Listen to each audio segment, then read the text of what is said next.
का है, जो सबकी प्यास मिटाता है, जो प्यार और प्रेम का पानी सबको पिलाता है। चाहे घर टूटा हो, चाहे फूटा हो, चाहे हवेली छोटी हो, चाहे खुद को खाने के लिए मिले या नहीं मिले, लेकिन सबकी सुनता है। जो दलित, शोषित, पीड़ित और जो सबसे पीछे खड़ा होकर दर्द के लिए पुकारता है, उसके दर्द को मिटाने के लिए निकलता है, खुद अपनी गर्दन कटवा लेता है, लेकिन गांव में चौराहे पर, चौक पर खड़ा होकर खुद मरने की ताकत रखता है। वही तो ठाकुर का कुआं है। क्या गुनाह कर दिया ठाकुर के कुएं ने? ठाकुर के कुएं ने सबसे बड़ा कुछ काम किया है तो देश के लिए, धरती के लिए, माँ के लिए, स्वाभिमान के लिए, धर्म के लिए, सच्चाई के लिए हमेशा आगे बढ़कर अपनी गर्दन कटाने का काम किया। तो ऐसे में हम उसको गलत बताना चाहते हैं, जो हमेशा सबके लिए जीता है, सबके लिए मरता है, जो जाति और धर्म से ऊपर उठकर अपने गांव के लिए, अपने देश के लिए, अपनी माँ बहन बेटी के सम्मान के लिए लड़ता और मरता है, वही तो ठाकुर का कुआं है। और आप मुझे ये बता दीजिए, जब भगवान राम सबरी के झूठे बेर खाते हैं, भक्त शिरोमणि मीरा के गुरु कौन? गुरु रैदास। और जब महावीर स्वामी और भगवान बुद्ध निकल जाते हैं, और जब राजा हरिश्चंद्र खुद जाकर शमशान में काम करते हैं सत्य के लिए, और अपना मांस काट कर भी खिला देते हैं लोगों की भूख मिटाने के लिए, अपने बच्चों को अनाथ हो जाते हैं, तो ऐसे में इतना, चाहे कांग्रेस हो या बीजेपी, हमें एक बात समझनी पड़ेगी, ये देश जाति और धर्म के नाम पर नहीं बांटा जा सकता।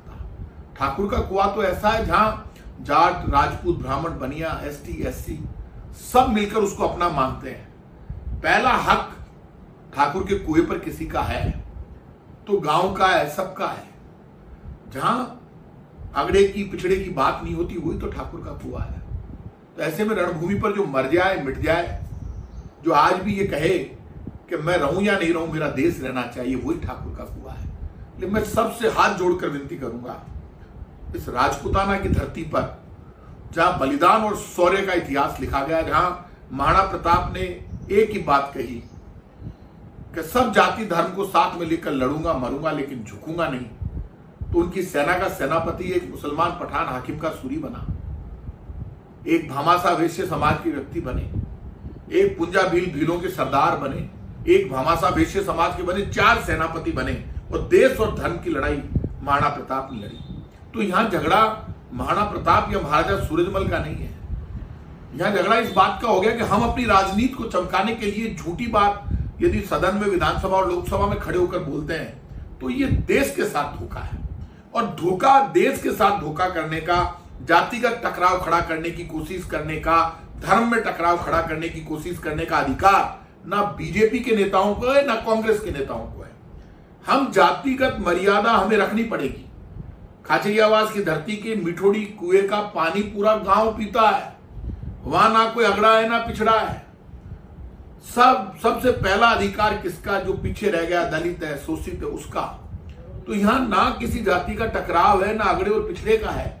यहां सिर्फ राजनीति चमकाने के लिए जो लोग गलत भाषा का प्रयोग कर रहे हैं, उनको ये समझ लेना चाहिए, ये राजस्थान की भाषा नहीं है, ये प्यार और प्रेम की भाषा नहीं है। इस भाषा से अलग निकलिए। हमारा प्यार और प्रेम बना रहना चाहिए। हमारा राजस्थान और हिंदुस्तान जातिगत टकराव से और धर्म के टकराव से ऊपर उठकर तिरंगे के लिए आगे बढ़ना चाहिए। इसलिए मैं सबसे कहूंगा, प्लीज रिक्वेस्ट है, ऐसे किसी को टारगेट मत करो। सबका सम्मान करना सबकी जिम्मेदारी है। जय हिंद।